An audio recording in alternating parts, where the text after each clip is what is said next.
No? Baddest thing for love. Siguro matatapos na. Ano ba? Nagawa na ba ako? Tanong natin sila. Baddest thing for love. Siguro hardest thing or not baddest thing naman. Siguro Okay, sige. siguro the whole PBB journey. Siguro that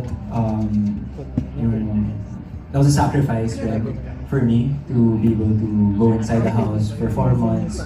No communication, walang Hindi nabigyan ng chance. Tinuro ko.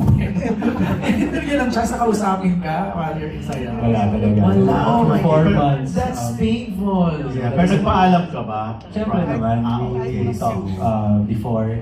And Saka na ginawa ko, nagdiling ka to send flowers?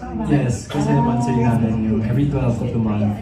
So that was my only way of communicating to her. And I sent, there's an app kasi sa phone na you can send future messages. So habang nasa outside world pa ako, I sent future messages to her para makuha niya one minute. Uy, saan yun? Anong app yan?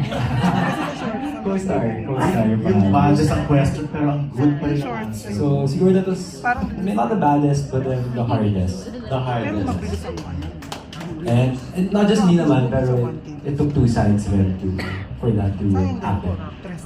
So, that's the Anyway,